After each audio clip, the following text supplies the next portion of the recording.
ବେତାଲ। କାହାଣୀ ଦୁଇ ଅନ୍ଧ ପୁଅ। ସବୁଥର ପରି ବେତାଳ ଗଛରେ ସେମିତି ଅଲଟା ଝୁଲି ରହିଥିଲା। ରାଜା ବିକ୍ରମ ବେତାଳକୁ ଆଣିବା ପାଇଁ ସେହି ଗଛ ପାଖକୁ ଗଲେ। ବେତାଳକୁ ଗଛରୁ ଓହ୍ଲାଇ ପିଠିରେ ଧରି ସାଧୁଙ୍କ ଆଶ୍ରମ ଆଡ଼କୁ ଅଗ୍ରସର ହେଉଥାନ୍ତି। ଏବେ ବେତାଳ ବିକ୍ରମକୁ ଆଉ ଗୋଟେ ନୂଆ କାହାଣୀ କହିବାକୁ ଆରମ୍ଭ କଲା। ବହୁ ବର୍ଷ ତଳର କଥା। ଅନ୍ଧକ ରାଜ୍ୟରେ ଜଣେ ରାଜା ଶାସନ କରୁଥିଲେ। ସେ ସତ୍ୟବାନ, ନ୍ୟାୟବାନ ଓ ଉଦାର ପ୍ରକୃତିର ଥିଲେ।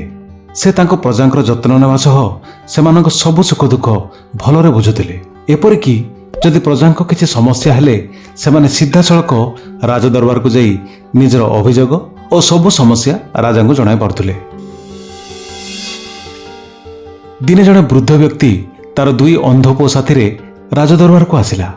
ରାଜା ବୃଦ୍ଧଙ୍କୁ ଆସିବାର କାରଣ ପଚାରିବାରୁ ବୃଦ୍ଧ ଜଣକ କହିଲା, ମହାରାଜ, ମୁଁ ଜଣେ ବ୍ୟବସାୟୀ ଆଉ ଏ ଦୁହେଁ ମୋ ପୁଅ। ଏମାନେ ଦେଖିପାରନ୍ତିନି, କିନ୍ତୁ ଏମାନଙ୍କ ପାଖରେ ଗୋଟିଏ ଗୋଟିଏ ଭଲ ପ୍ରତିଭା ରହିଛି। ବଡ଼ ପୁଅର ଘୋଡ଼ା ଉପରେ ଆଉ ସାନ ପୁଅର ମୂଲ୍ୟବାନ ପଥର ଉପରେ ଅଗାଢ଼ ଜ୍ଞାନ ରହିଛି। ଅନେକ ବର୍ଷ ହେଲା ମୋ ବ୍ୟବସାୟ ଠିକରେ ଚାଲିଥିଲା, କିନ୍ତୁ ପରେ ପରେ ଆଉ ବ୍ୟବସାୟ ନ ହୋଇ ବହୁତ କ୍ଷତି ହୋଇଗଲା। ସେଥିପାଇଁ ମୁଁ ବଡ଼ ଆଶା ନେଇ ଆପଣଙ୍କ ପାଖକୁ ଆସିଛି। ମୋତେ ଆପଣଙ୍କ ସାହାଯ୍ୟର ଆବଶ୍ୟକତା ରହିଛି। ରାଜା ପଚାରିଲେ, ତୁମ ପାଇଁ ମୁଁ କ'ଣ କରିପାରିବି କୁହ? ବୃଦ୍ଧ ଜଣକ କହିଲା, ମହାରାଜ, ମୋତେ 500 ସ୍ୱର୍ଣ୍ଣ ମୁଦ୍ରାର ଆବଶ୍ୟକତା ରହିଛି, ଆଉ ତାହା ମୁଁ ଆପଣଙ୍କଠାରୁ କରଜରେ ନେବାକୁ ଚାହେଁ। ଆଉ 6 ମାସ ଭିତରେ ମୁଁ ଆପଣଙ୍କର ସବୁ ସ୍ୱର୍ଣ୍ଣ ମୁଦ୍ରା ଫେରାଇ ଦେବି। ରାଜା କହିଲେ, ତୁମେ ଯଦି 6 ମାସରେ ସ୍ୱର୍ଣ୍ଣ ମୁଦ୍ରା ଫେରସ୍ତ କରିପାରିବନି ତାହେଲେ କ'ଣ ହେବ? ବୃଦ୍ଧ ଜଣକ କହିଲେ, ସେଥିପାଇଁ ମହାରାଜ, ମୋର ଏ ଦୁଇ ପୁଅଙ୍କୁ ଆପଣଙ୍କ ପାଖରେ ଛାଡ଼ିକି ଯାଉଛି। ମୁଁ ଆପଣଙ୍କର ଧାର ଫେରସ୍ତ ନ କରିବା ଯାଏଁ ଏମାନେ ଆପଣଙ୍କ ପାଖରେ ରହି ଆପଣଙ୍କର ସବୁ କାର୍ଯ୍ୟ କରିବେ। ବୃଦ୍ଧଙ୍କ କଥା ଶୁଣି ରାଜା ରାଜି ହୋଇ ବୃଦ୍ଧଙ୍କୁ 500 ସ୍ୱର୍ଣ୍ଣ ମୁଦ୍ରା ଦେବା ପାଇଁ ଆଦେଶ ଦେଲେ। ଆଉ କହିଲେ, ଆସନ୍ତା 6 ମାସ ପର୍ଯ୍ୟନ୍ତ ତୁମର ଏ ଦୁଇ ପୁଅ ମୋ ପାଖରେ ରହିବେ। ବୃଦ୍ଧ ବ୍ୟବସାୟୀ ଯିବାର 2 ମାସ ପରେ ରାଜଦରବାରକୁ ଅଶ୍ୱନାୟକ ନାମକ ଏକ ଘୋଡ଼ା ବେପାରୀ ଆସିଲା। ରାଜାଙ୍କୁ କହିଲା, ମହାରାଜ, ମୁଁ ଆପଣଙ୍କ ସକାଶେ ଗୋଟିଏ ଭଲ ଘୋଡ଼ା ଆଣିଛି। ରାଜା ପଚାରିଲେ, ଏ ଘୋଡ଼ାର କ'ଣ ବିଶେଷତ୍ୱ ରହିଛି? ଅଶ୍ୱନାୟକ କହିଲା, ମହାରାଜ, ଏ ଘୋଡ଼ା ଖୁବ୍ ଦ୍ରୁତ ଗତିରେ ଦୌଡ଼ିପାରେ ଏବଂ ତା ମାଲିକର ସବୁ କଥା ଭଲରେ ମାନେ। ଏ ଘୋଡ଼ା ଖୁବ୍ ବିଶ୍ୱାସୀ। ଏମିତି ଘୋଡ଼ା ଆପଣ କେଉଁଠି ବି ପାଇବେନି। ରାଜା କହିଲେ, ଠିକ୍ ଅଛି, ଥରେ ଏ ଘୋଡ଼ାର ପରୀକ୍ଷା କରି ଦେଖିବା। ଏବେ ରାଜା ବୃଦ୍ଧ ବ୍ୟବସାୟୀର ବଡ଼ ପୁଅକୁ ଡାକିବା ପାଇଁ କହିଲେ। ତୁମ ବାପା କହୁଥିଲେ ତୁମର ଘୋଡ଼ା ଚିହ୍ନିବାରେ ଖୁବ୍ ଦକ୍ଷତା ରହିଛି। ତେବେ କୁହ, ଏ କେମିତିକା ଘୋଡ଼ା?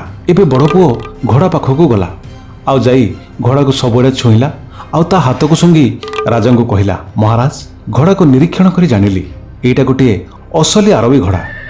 କିନ୍ତୁ ଆପଣ ଏ ଘୋଡ଼ାର ସବାରି ନିଅନ୍ତୁ ନାହିଁ, କାରଣ ଏ ଘୋଡ଼ା କାହାକୁ ବି ତା ପିଠିରେ ସବାରି କରିବାକୁ ଦେବ ନାହିଁ। ପିଲାର କଥା ଶୁଣି ଅଶ୍ୱନାୟକ କହିଲା, ତୁମେ ଏମିତି ଅବାନ୍ତର କଥା କେମିତି କହିପାରୁଛ? ତୁମର ଘୋଡ଼ା ଉପରେ ଜ୍ଞାନ ଅଛି ନା ନାହିଁ? ରାଜା କହିଲେ, ବ୍ୟସ୍ତ ହୁଅନି, ଏବେ ଘୋଡ଼ାର ପରୀକ୍ଷା କରିନେବା। ମୁଁ ମୋର ସବୁଠୁ ଭଲ ସୈନ୍ୟକୁ ଡାକୁଛି, ସେ ଏ ଘୋଡ଼ାର ସବାରି କରିବ। ସୈନ୍ୟ ଆସି ଯେତେବେଳେ ଘୋଡ଼ା ଉପରେ ଚଢ଼ିଲା, ଘୋଡ଼ାଟି ବ୍ୟସ୍ତ ବିବ୍ରତ ହୋଇ ଡେଇଁ ଲାତ ମାରି ସୈନ୍ୟକୁ ତଳେ ପକାଇଦେଲା। ଏହା ଦେଖି ଅଶ୍ୱନାୟକ ଆଶ୍ଚର୍ଯ୍ୟ ହୋଇ କହିଲା, ଏହା କିପରି ହେଲା? ମହାରାଜ, ପୂର୍ବରୁ ତ ଏ ଘୋଡ଼ା କେବେ ବି ଏମିତି କରିନଥିଲା।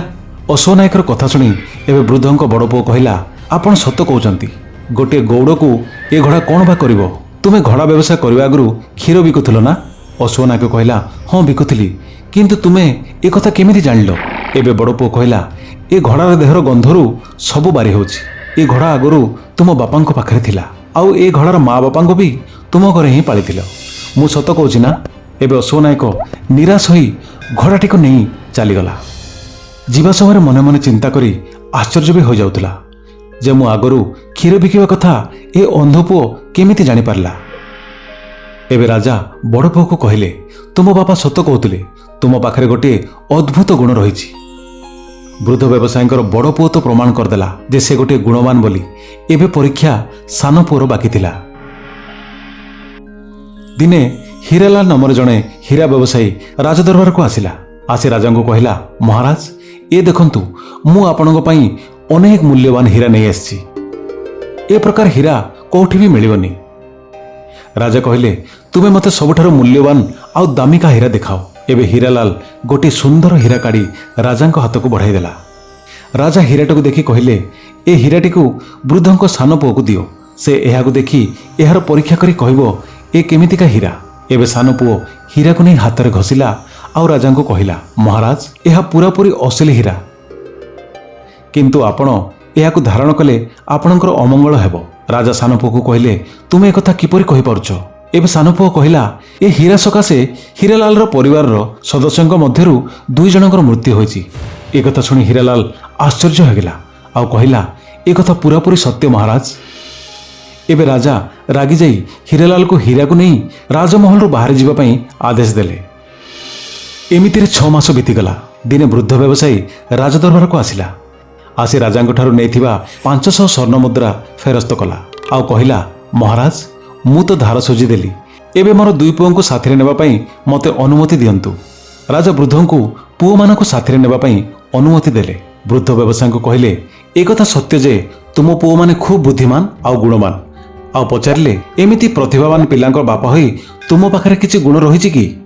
ରାଜାଙ୍କ କଥା ଶୁଣି ବୃଦ୍ଧ ବ୍ୟବସାୟୀ କହିଲା, ହଁ ମହାରାଜ, ମୋ ପାଖରେ ବି ଗୋଟିଏ ନିଆରା ପ୍ରତିଭା ରହିଛି। ମୁଁ ଲୋକଙ୍କ ଚେହେରା ଦେଖି ତା ବିଷୟରେ ସବୁ କଥା କହିପାରିବି। ବୃଦ୍ଧଙ୍କ କଥା ଶୁଣି ରାଜା ଖୁବ୍ ଖୁସି ହେଲେ ଆଉ ଆଗ୍ରହର ସହ ବୃଦ୍ଧଙ୍କୁ କହିଲେ, ତୁମେ ମୋ ଚେହେରା ଦେଖି ମୋ ବିଷୟରେ କୁହ। ଏବେ ବୃଦ୍ଧ ଜଣକ ରାଜାଙ୍କ ଚେହେରାକୁ ଖୁବ୍ ଭଲ ଭାବରେ ଦେଖିଲା ଆଉ କହିଲା, ମହାରାଜ, ଆପଣଙ୍କର ବାପା ଜଣେ ଚୋର ଥିଲେ। ସମସ୍ତଙ୍କ ଘରେ ଚୋରି କରୁଥିଲେ। ଆପଣ ଗୋଟିଏ ଚୋରଙ୍କ ସନ୍ତାନ। ବୃଦ୍ଧଙ୍କ କଥା ଶୁଣି ରାଜା ଖୁବ୍ ରାଗିଗଲେ ଆଉ ରାଗରେ ସୈନ୍ୟମାନଙ୍କୁ ଆଦେଶ ଦେଇ କହିଲେ, ଏ ବୃଦ୍ଧ ଆଉ ତା 2 ପୁଅଙ୍କୁ ନେଇ ସମସ୍ତଙ୍କ ମୁଣ୍ଡ କାଟିଦିଅ, ସମସ୍ତଙ୍କ ମୁଣ୍ଡ କାଟିଦିଅ। ଏଠାରେ ବେତାଳ ତା କାହାଣୀକୁ ସାରି ସବୁଥର ପରି ବିକ୍ରମକୁ ପଚାରିଲା, ବିକ୍ରମ, ରାଜା 3 ଜଣଙ୍କ ମୁଣ୍ଡକୁ କାଟିଦେଲା।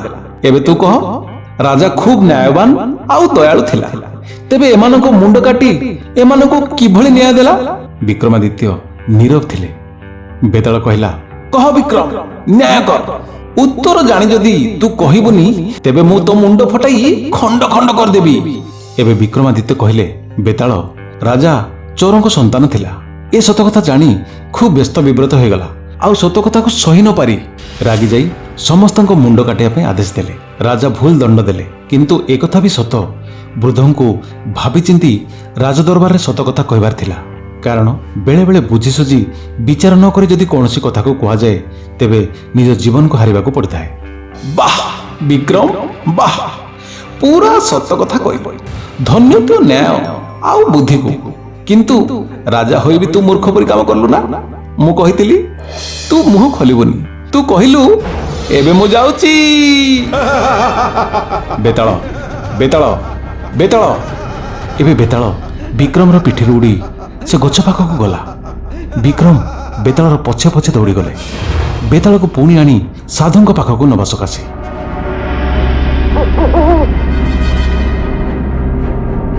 Thank you for watching. Like, share, subscribe for Shuma Margapadi.